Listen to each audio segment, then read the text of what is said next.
Imagine sitting alone in a freezing, dimly lit cave, fully aware that your body is shutting down and you only have days left to live. You are the most feared and undefeated swordsman in your nation's history, yet in your final moments, you don't reach for your weapon. You reach for a brush. You don't write down combat techniques, and you don't write a traditional will. Instead, you write 21 incredibly strict, almost unsettling rules for navigating the human mind. This is exactly what Miyamoto Musashi did in 1645. He called it the Dokodo, which roughly translates to the way of walking alone. Today, we often look at ancient samurai texts as distant, romanticized poetry. But here is the part most people miss. Musashi wasn't writing poetry. He was writing a survival manual. Let's look at the very first rule he put to paper. Accept everything just the way it is. That assumption sounds logical until you look closer. In our modern culture, acceptance is often confused with giving up.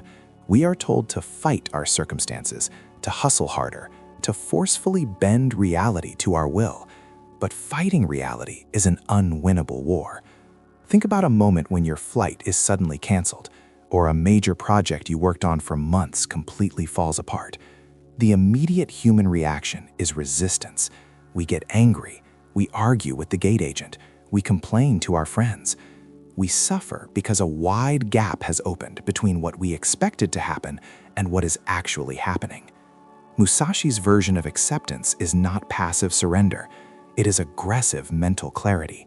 By instantly accepting the reality of a bad situation, you stop wasting energy wishing it were different. You eliminate the emotional friction.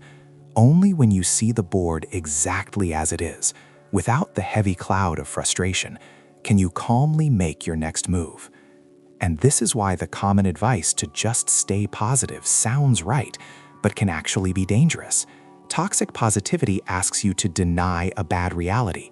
Musashi asks you to look the bad reality dead in the eye, accept it without flinching, and walk forward anyway. This natural friction with reality leads us directly into another of his most difficult teachings. He wrote, "Be detached from desire your whole life long." That is a heavy statement. It feels inherently opposed to human nature. We are biological creatures wired to want things. We want a better house, a more attractive partner, a higher salary, a more comfortable life. But there is a silent trap hidden in the architecture of desire. It is a psychological phenomenon modern researchers call the arrival fallacy. It is the deeply held illusion that once we reach a certain goal, we will finally achieve lasting happiness.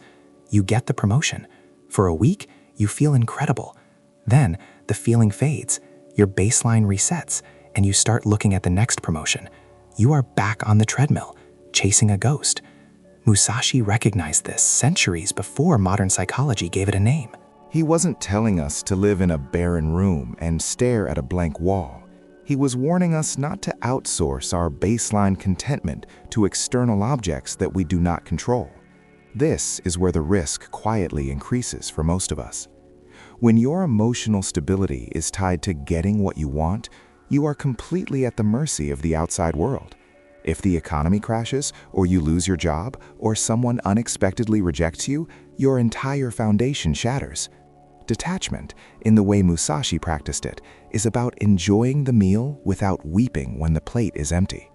It is the ability to engage fully with the pleasures and ambitions of the modern world while maintaining an internal fortress that remains entirely untouched if those things are taken away. To build that fortress, you have to confront how you process information in real time. Musashi wrote, "Do not, under any circumstances, depend on a partial feeling." Have you ever sent an angry email in the heat of the moment, only to wake up the next morning filled with profound regret?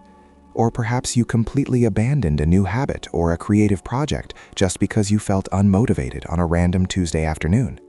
We live in a society that elevates emotions to the level of absolute truth. We are constantly told to trust our feelings and follow our hearts. But the data of human behavior doesn't fail. Our interpretation of it does. Our feelings are incredibly unreliable narrators.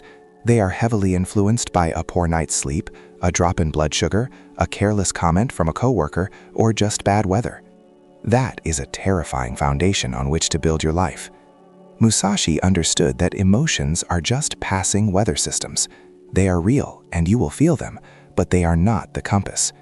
Depending on a partial feeling means allowing a temporary state of mind to dictate a permanent decision. The samurai approached choices with a chilling level of objectivity. He demanded a separation between the stimulus and the response. In our daily lives, this translates to the simple, radical act of the pause. When the anger flares, or the panic sets in, or the intense infatuation takes over, you do not act. You observe the feeling as if it is happening to someone else. You wait for the emotional fog to clear before you adjust your course. This prevents the domino effect, where one impulsive, emotion-driven mistake spirals into months or years of completely avoidable consequences. This level of discipline requires a fundamental shift in how you view your own importance. One of the most countercultural principles in the entire Dokudo states, think lightly of yourself and deeply of the world. Right now, we are living in the golden age of the ego. Social media, personal branding, and hyper-individualism train us to place ourselves at the absolute center of the universe. We constantly monitor how we are perceived, how many likes we get, and whether we are receiving the respect we believe we deserve. But carrying that ego is exhausting. It is a heavy, fragile thing that constantly needs to be defended and inflated. But here's the reality most self-help gurus won't tell you. The moment you stop taking yourself so seriously, an immense weight lifts off your shoulders. Thinking lightly of yourself does not mean you lack self-respect, and it does not mean you let people walk all over you. It means you stop viewing every single event in the world through the lens of how it affects you personally. When someone cuts you off in traffic, your ego instantly says they disrespected you. A mind that thinks deeply of the world recognizes that the other driver is likely panicked, running late, or entirely distracted by their own chaotic life. It has absolutely nothing to do with you. By shrinking your ego, you ironically expand your awareness. You become highly observant. You start to see the complex, interconnected systems of human behavior playing out around you. You become a student of the world, rather than a demanding customer of it. This expansion of awareness naturally changes what you seek out in your daily routine. Musashi instructed, do not seek pleasure for its own sake. In a consumer-driven economy, this sounds incredibly restrictive. We are bombarded with advertisements promising that the next drink, the next vacation, or the next purchase will deliver the joy we have been missing. We have engineered our environment to provide instant dopamine hits at the press of a glass screen. But pleasure and fulfillment are not the same biological or psychological mechanisms. Pleasure is a short-term spike. It is a transaction. Fulfillment is a long-term state of being, built on meaning, effort, and sometimes voluntary discomfort. When you seek pleasure simply to escape boredom or mask pain, you build up a tolerance. The baseline shifts. What used to thrill you becomes the new normal, and you need a larger dose of consumption just to feel okay. Musashi recognized this dangerous loop. He chose a life of extreme austerity, not because he hated joy, but because he wanted to be immune to the withdrawal of pleasure. He wanted his peace to be unconditional. This leads to an even more challenging principle, one that goes against almost every modern instinct. He wrote, "In all things, have no preferences." Imagine walking into a situation without a predefined script of exactly how you want it to play out. We spend enormous amounts of mental energy trying to curate our lives perfectly. We have our preferred brand of coffee, our preferred side of the bed, our preferred type of weather, and our preferred way people should speak to us. While having tastes is a normal part of the human experience, becoming rigidly attached to those preferences creates a fragile existence. If your happiness requires the world to behave exactly the way you want it to, you are going to spend most of your life intensely frustrated. Having no preferences does not mean you lose your personality. It means you cultivate a radical adaptability. It is the mindset of water. If the coffee shop is out of your favorite roast, you don't let it ruin your morning. You view it as a forced opportunity to try something new. If it rains on the day of your outdoor event, you don't curse the sky. You pivot and find the unique advantage of the new environment. By dropping your rigid preferences, you stop fighting the environment and start using it. You become fluid, capable of absorbing shocks and changes without losing your forward momentum. This fluidity is perhaps the ultimate weapon in Musashi's philosophical arsenal. He wasn't just teaching a man how to hold a sword. He was teaching a human being how to walk through a highly unpredictable, often hostile world without losing their center of gravity. But holding your center in the face of minor inconveniences is one thing. What happens when the stakes are raised? What happens when you are forced to confront the deeper, darker elements of the human experience, like severe isolation, the loss of everything you own, or the terrifying reality of your own mortality? Musashi's answers to these questions are where his philosophy transitions from a simple code of conduct into something much more profound. He wrote, simply and brutally, "Do not fear death." For a man who engaged in over 60 lethal duels, death was not an abstract concept. It was a daily occupational hazard. Today, we go to extraordinary lengths to hide from the reality of our own impermanence. We obsess over longevity, we sanitize the aging process, and we quietly agree as a society to never bring up the inevitable end. But here is the subtle distinction that changes everything. Musashi was not advocating for recklessness. He was not telling us to seek out danger. He recognized that a paralyzing fear of death actually prevents you from living a meaningful life. When you spend your days terrified of endings, whether that is the end of a relationship, the end of a career, or the end of your life, you operate defensively. You stop taking calculated risks. You cling to safe, miserable situations. Research suggests that in many cases, existential anxiety doesn't prolong our lives. It just severely degrades the quality of the time we have. By accepting that your time is finite and completely unpromised, you are forced into the present tense. You stop putting off the things that actually matter. This acceptance of impermanence naturally spills over into the physical world around us. He wrote, "Do not hold on to possessions you no longer need," and later added, "Do not seek to possess either goods or fiefs for your old age." This sounds deeply irresponsible to the modern ear. We are taught to accumulate, to build massive safety nets, and to hoard resources for a retirement that is decades away. This is where the risk quietly increases. When you bind your sense of security entirely to your physical possessions and your bank account, become a prisoner to those things.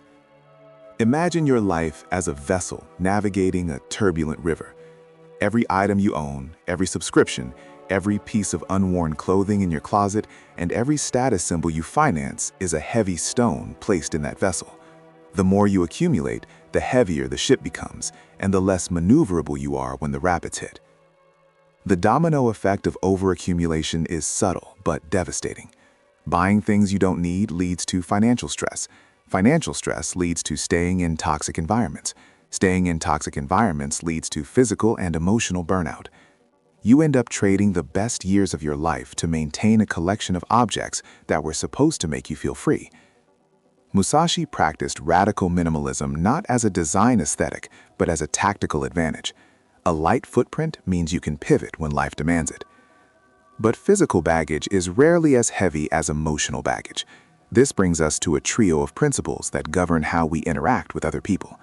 He instructed his students to never be jealous, never let yourself be saddened by a separation, and that resentment and complaint are appropriate neither for oneself nor others. That assumption sounds logical until you look closer at how deeply we rely on complaining as a social bonding tool. Think about the conversations in any office break room. Complaining feels incredibly validating in the moment. It feels like you are taking action against an injustice. But complaining is entirely passive. It trains your brain to constantly scan your environment for what is wrong while outsourcing the responsibility for fixing it to someone else. Resentment operates the same way. When you harbor resentment towards someone who wronged you, you are voluntarily drinking poison and waiting for the other person to feel the effects. It consumes your mental bandwidth while the other person continues living their life completely unaffected. Jealousy is equally destructive. In an era of curated digital lives, we are constantly exposed to the highlight reels of our peers. The data doesn't fail. Our interpretation does. When we see someone else achieve the wealth, the body, or the relationship we desire, our primitive brain often interprets their success as our direct failure. We view the world as a zero-sum game. Musashi understood that jealousy is fundamentally a distraction. It takes your eyes off your own path and fixes them on someone else's. You cannot master your own craft if you are obsessing over a competitor's progress. And then there is the inevitability of separation. Friends move away, relationships run their course, loved ones pass on. When we tie our identity entirely to the presence of another human being, their departure shatters us. Musashi asks us to appreciate the people in our lives deeply, but to recognize that every single human connection is temporary. When a separation occurs, the pain is real, but dwelling in the Endless state of sadness is a refusal to accept the changing season. The leaves fall, the winter comes, and eventually, the spring returns. You must keep walking. To walk this path successfully, you must cultivate an unshakable self-reliance. He wrote, "Respect Buddha and the gods without counting on their help." And this is why the advice to simply have faith sounds right, but can still be dangerous. Depending on individual circumstances, spirituality can be a profound source of comfort and moral guidance. But hope is not a strategy. You cannot hope for a strong body while refusing to exercise. You cannot hope for a successful career while ignoring the daily work required to build it. Musashi revered the divine, but he knew that if he stepped onto the battlefield unprepared, no god was going to swing the sword for him. You must take complete ownership of your outcomes. You are the sole architect of your rescue. This extreme accountability culminates in a principle that defines the very core of character. You may abandon your own body, but you must preserve your honor. In a modern context, honor is a word we rarely use. It feels outdated. We have replaced it with terms like brand or reputation. But reputation is just what other people think of you. Honor is what you know to be true about yourself when absolutely no one is watching. It is the alignment between your stated values and your private actions. There will be moments in life where doing the right thing will cost you dearly. It might cost you a financial opportunity, it might cost you a relationship, and it might cost you a comfortable position. Musashi argued that it is better to lose everything physical than to live with the internal rot of knowing you compromised your deepest principles for a temporary advantage. When you trade your integrity for comfort, the comfort eventually fades, but the betrayal of your own character stays with you forever. Everything Musashi wrote in that dark cave eventually funnels into one final, commanding directive. It is the anchor for the entire philosophy. Never stray from the way. The way is not a rigid career path. The way is your personal code of conduct. It is the deliberate, conscious choice to stop living on autopilot and start moving with intense intention. Most people drift through life reacting to whatever is placed in front of them. They adopt the opinions of their social circles, they chase the goals society tells them are valuable, and they let their emotions violently dictate their daily actions. They do not have a way. They are just floating debris in a rushing river. Finding your way requires you to sit quietly and ask yourself terrifyingly honest questions. What do you actually value? What behaviors will you no longer tolerate from yourself? What is the standard you are willing to hold yourself to, even if you are the only person in the room holding it? Once you define that standard, you do not stray from it. When you are exhausted, you do not stray from it. When you are angry, you do not stray from it. When a massive shortcut presents itself, promising you everything you ever wanted in exchange for a small piece of your integrity, you do not stray from it. The Dokodo is not a list of restrictions meant to make life miserable. It is a roadmap to absolute internal freedom. When you accept reality, detach from fleeting desires, control your emotions, and take radical ownership of your character, you become untouchable. The external world can take your money, it can take your status, and it can take your comfort, but it can never take your center. You build a fortress of the mind that no hardship can breach. Take a moment today to look closely at the choices you are currently making. Identify where you are fighting reality, where you are clinging to unnecessary baggage, or where you are waiting for someone else to step in and save you. You hold the power to change your trajectory right now. If you found value in this exploration of human endurance and mental clarity, consider subscribing and joining us for future deep dives into the frameworks that shape our world. The path forward is challenging, but you never have to walk it entirely blind.